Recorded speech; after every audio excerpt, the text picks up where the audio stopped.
Hey, Rigsby here, and in today's episode, I want to ask, how have you evolved? Let's get started. Welcome to the Fitness Business School podcast, the show for fitness business owners who want to grow their income, increase their impact, and improve their lifestyle. Be sure to listen till the end of this episode because we have a brand new special offer exclusive for listeners. So stay tuned.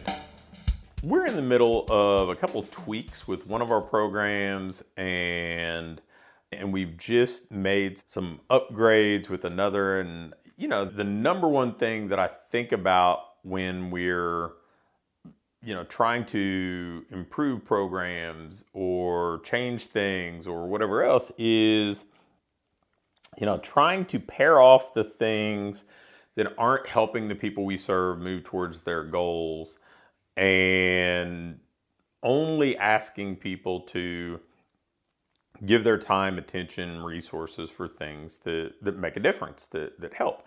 Now that sounds super simple, and it's just really rooted in common sense, but you'd be amazed at how much fluff goes into most businesses on things that just don't move the needle.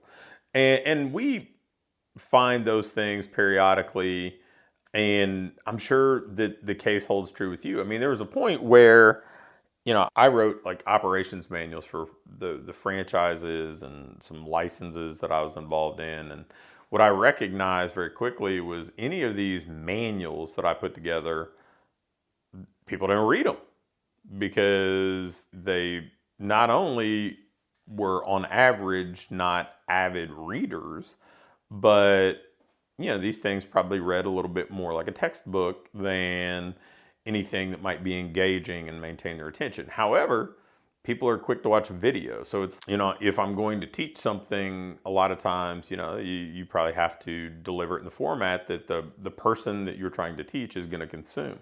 Again, common sense, but, I think a lot of people are slow to those changes. And I remember early on in our gym experience having a welcome packet that was like 22 pages long, and most people barely opened it, right? Like nobody was getting through it in detail. So, man, we're printing this thing. It's costing us, a decent amount of money in printing costs, and because we'd print it and it'd be glossy cover and spiral bound and all this stuff to try to look professional, but it's, man, and then they just, throw it on a shelf somewhere, or, even potentially in the trash or whatever. So it's like, how do we pare things down and just give people what they need when they need it?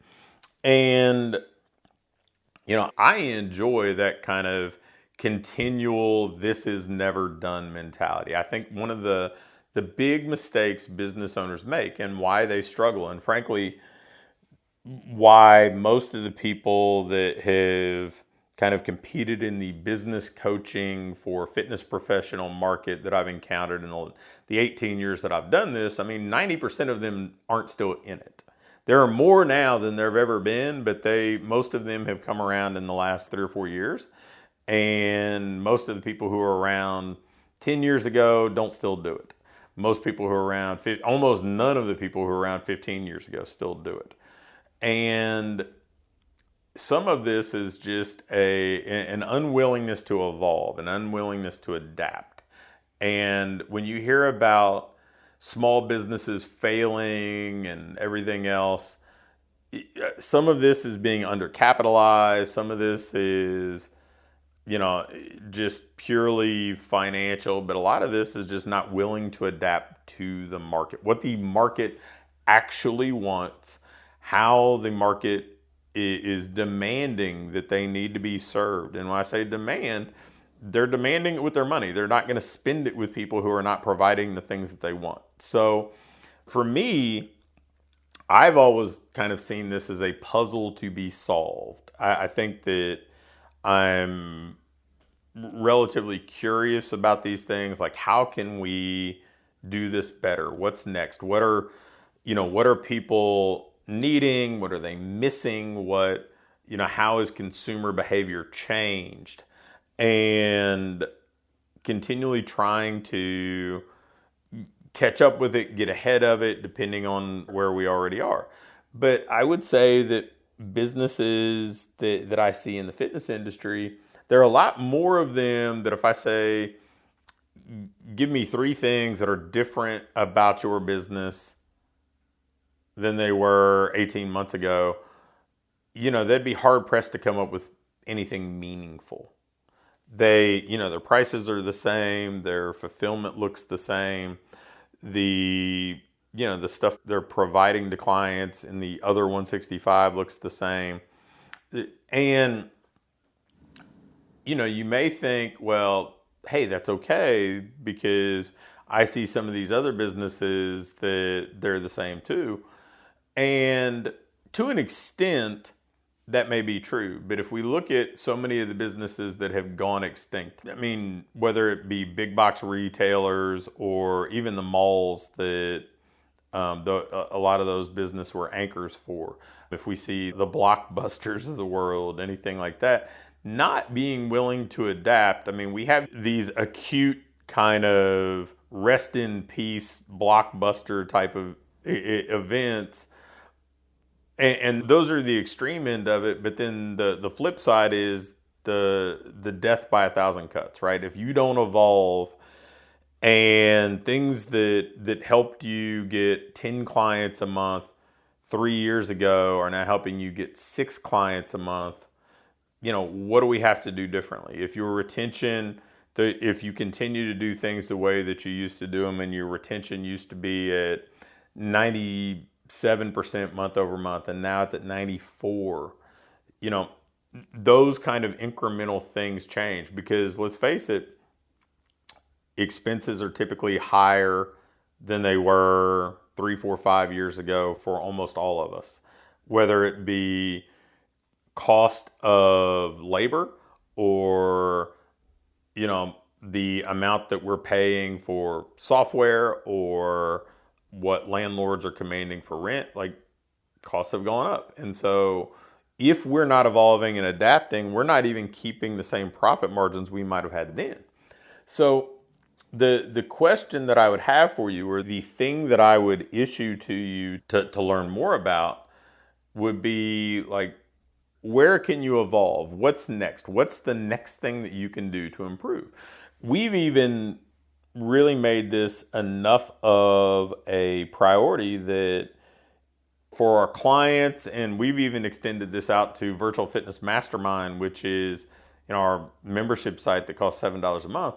We will take them through our Ideal Business Client Assessment where they can just kind of see where they are and determine what their next right move or collection of moves are every 90 days or so, to know, okay, well, what's the next thing that I need to change? How do I need to evolve next to keep improving, to stay in front of the crowd? Because if you're not adapting, if you're not evolving, I mean, you're falling behind. And it's kind of the worst falling behind, in my opinion, because it's that kind of covert, almost invisible falling behind, because on a daily basis, you don't notice it.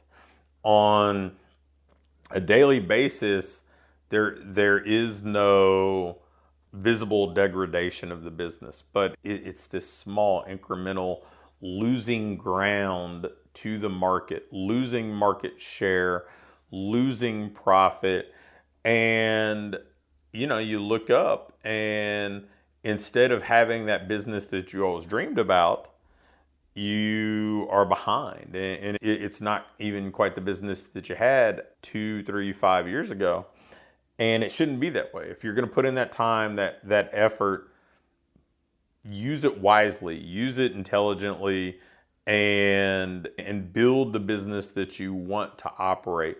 Be willing to change, be willing to adapt and evolve. Learn from what the market's telling you. Learn from what clients are looking for. I mean, let's face it, the client behavior has changed so much since I started in this industry. There was no social media to speak of way back then. There was, there were no iPhones. There was no DoorDash or Uber or whatever else. Things have evolved a great deal, and it's happened step by step. And so the consumer behavior, we would think, a lot of the outcomes they want for themselves, they still want to feel better about themselves. They still want to look better. They want things to be convenient. A lot of those things haven't changed, but a lot of their expectations on how things are delivered and how things are done, they have changed. The way they communicate, it has changed. And, you can't be somebody who's so tethered to the past that you're like, well, it shouldn't have changed and people don't need to behave this way and rail against it. You kind of need to live in the world as it operates now and say, okay, how can I best serve the people in the way that they're living their lives and pursuing their goals today? How can I evolve and adapt to that? Because if you do, you're always going to be relevant. You're always going to be able to find opportunities to stay one step ahead. You're always going to be able to sell something that not only delivers a result, but it's something that people want. It's an offer that people are excited about taking part in. So if you want to be better, first, look back and say, how have I evolved? How have I adapted? Maybe you've done wonderfully. Maybe you've done a great job and your business has really sprung forward. But if not, use that as an indicator that, hey, now's the time. Now's the opportunity to put my business under the microscope, whether you use our Ideal Business Client Assessment or some other mechanism to say, where are the opportunities for me to move forward, be better, and finally have the business I want. Do that, and you're going to have a better business. Thanks for listening to this episode of the Fitness Business School. Before you go, I have a quick announcement. One of the things that we've been doing with our current clients is taking them through this ideal business diagnostic. And really what it is, this checklist that allows you to pinpoint exactly what your business needs next so you can keep improving, keep growing, and build a business that you love to own.